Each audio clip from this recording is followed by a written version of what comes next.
بسم اللہ الرحمن الرحیم۔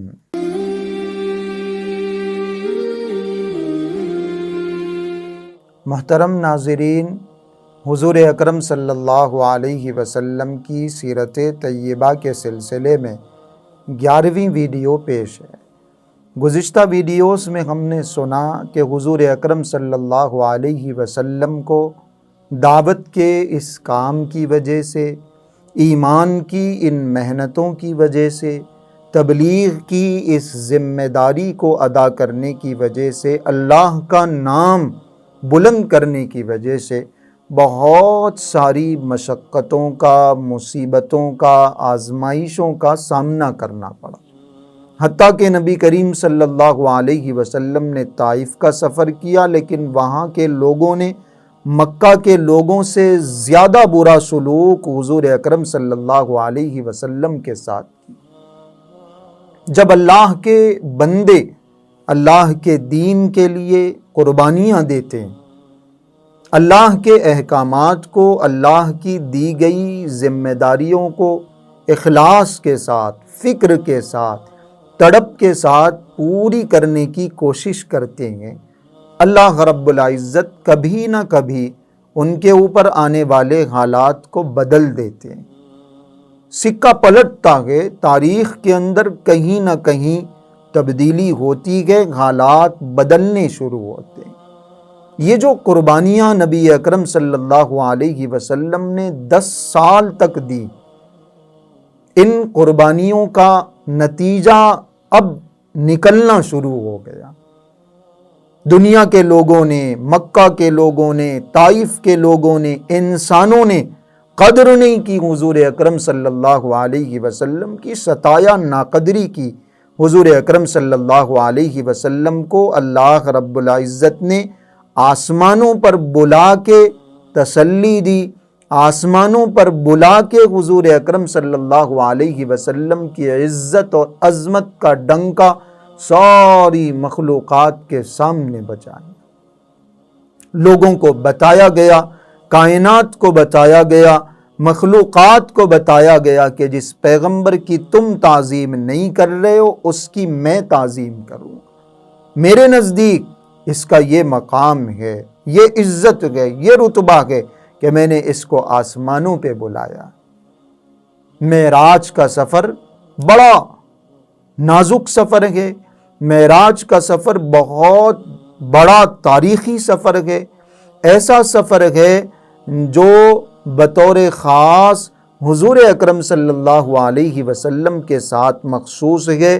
دنیا میں اس سے پہلے کبھی کسی نبی کو اللہ رب العزت نے یہ اعزاز عطا نہیں فرمایا۔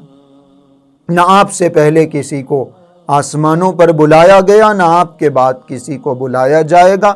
اللہ پاک نے اپنا خاص قرب حضور اکرم صلی اللہ علیہ وسلم کو معراج کے اس سفر میں عطا فرمایا۔ معراج کے اس سفر کے 2 مرحلے ہیں۔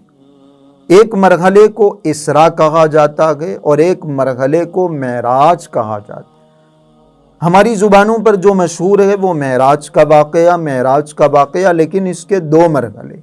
قرآن کریم میں اس کا تذکرہ ہے اور احادیث میں حضور اکرم صلی اللہ علیہ وسلم نے باضابطہ پوری تفصیلات اس سفر کی بیان فرمائی۔ ام ہانی کے گھر رجب کا مہینہ، حضور اکرم صلی اللہ علیہ وسلم آرام فرما رہے ہیں۔ 2 فرشتے حضور اکرم صلی اللہ علیہ وسلم کی خدمت میں پہنچے۔ آپ علیہ السلام کو جگایا ان فرشتوں نے۔ نبی کریم صلی اللہ علیہ وسلم کے مبارک سینے کو چاک کیا گیا، قلب مبارک کو نکالا گیا، ایک سونے کی تشتری میں رکھ کر، ایک پلیٹ میں رکھ کے حضور اکرم صلی اللہ علیہ وسلم کے اس قلب مبارک کو زمزم سے دھویا گیا، اور پھر وہ قلب مبارک حضور اکرم صلی اللہ علیہ وسلم کے مبارک سینے میں رکھ دیا گیا۔ یہ شق صدر کا واقعہ، ایک شق صدر کا واقعہ، آپ علیہ السلام کے مبارک سینے کو چاک کرنے، قلب مبارک کو دھونے کا ایک واقعہ بچپن میں پیش آیا، اور ایک یہ واقعہ۔ معراج کے سفر سے پہلے اور پھر اس کے بعد حضور اکرم صلی اللہ علیہ وسلم کے اس سفر کی شروعات ہوئی۔ جنت سے ایک سواری براق کی لائی گئی، ایک سفید گھوڑے کی شکل میں، عجیب و غریب وہ سواری ہے، ایسی سواری ہے کہ جہاں اس کی نظر پڑتی ہے وہاں تک اس کا قدم مڑتا ہے۔ بڑی تیزی کے ساتھ مکۃ المکرمہ سے حضور اکرم صلی اللہ علیہ وسلم کو مسجد اقصی بیت المقدس لے جایا گیا۔ یہ جو مکۃ المکرمہ سے بیت المقدس تک کا سفر ہے اس کو اسرا کہا جاتا ہے، جس کا تذکرہ ہے سبحان الذی اسری بعبدہ لیلا من المسجد الحرام الی المسجد الاقصی۔ مسجد اقصی میں حضور اکرم صلی اللہ علیہ وسلم نے تمام انبیاء کرام علیہم السلام کی امامت فرمائی۔ اس سفر کو اسرا کہا جاتا ہے، اور جب نماز پڑھا دی براق کو وہاں چھوڑ دیا گیا۔ ایک سیڑھی زمین سے آسمان تک نورانی روشنی کی ایک سیڑھی لگائی گئی، اس سیڑھی کے ذریعے سے آپ علیہ الصلاۃ والسلام کا اگلا سفر شروع ہوا۔ چونکہ سیڑھی کو عربی زبان میں معراج کہتے ہیں، اس لیے سفر کے اس دوسرے حصے کا نام معراج ہے۔ وہ ایک مرحلہ، ایک حصہ اسرا کا، دوسرا حصہ معراج کا ہے۔ نبی کریم صلی اللہ علیہ وسلم کو آسمانوں پر بلایا گیا، حضرت جبریل علیہ السلام ساتھ میں ہیں۔ جب آسمان پہ پہنچے تو دستک ہوئی، کون ہے، کس کو ساتھ میں لایا گیا ہے، کیا اللہ پاک نے بلایا ہے حضرت محمد الرسول اللہ صلی اللہ علیہ وسلم کو، یہ سارے سوال کیے گئے تاکہ پتہ چلے کہ حضور اکرم صلی اللہ علیہ وسلم کی شان کیا ہے، مقام کیا ہے، رتبہ کیا ہے، اور تاکہ لوگوں کو پتہ چلے کہ جو آسمان ہے وہاں سیکورٹی کا، حفاظت کا کیسا بہترین انتظام۔ الگ الگ آسمانوں پر حضور اکرم صلی اللہ علیہ وسلم تشریف لے جا رہے ہیں، الگ الگ آسمانوں پر الگ الگ پیغمبروں سے ملاقات ہوئی، حضرت ادریس سے، حضرت زکریا سے، حضرت یحییٰ سے، حضرت موسیٰ سے، حضرت عیسیٰ سے، اور حضرت ابراہیم علیہ السلام سے بیت المعمور کے پاس ملاقات ہوئی۔ بیت المعمور کعبے کے بالکل سیدھ میں اوپر آسمانوں میں ایک گھر موجود ہے جس کا فرشتے ویسے ہی طواف کرتے ہیں جیسے انسان کعبۃ اللہ کا طواف کرتے ہیں۔ حضور اکرم صلی اللہ علیہ وسلم نے فرمایا کہ روزانہ 70,000 فرشتے اس گھر کا طواف کرتے ہیں، اور ایک مرتبہ اگر کسی نے طواف کر لیا قیامت تک اس کی دوبارہ باری نہیں آئے گی۔ یہ بیت المعمور ہے۔ وہاں سے آگے حضور اکرم صلی اللہ علیہ وسلم کو لے جایا گیا سدرۃ المنتہا تک۔ حضرت جبریل علیہ السلام آپ علیہ الصلاۃ والسلام کے ساتھ میں رہے، ایک بیری کا درخت ہے، آپ علیہ الصلاۃ والسلام نے اس کی کیفیت بیان کی، اس کی نورانیت بیان کی، اور فرمایا کہ اس کا ایک ایک پھل بڑے بڑے مٹکے کی طرح۔ یہ بارڈر ہے آخری، جہاں سے آگے آج تک کوئی نہیں جا سکا۔ حضرت جبریل علیہ السلام نے فرمایا اللہ کے رسول اس سے آگے جانے کی مجھے بھی اجازت نہیں۔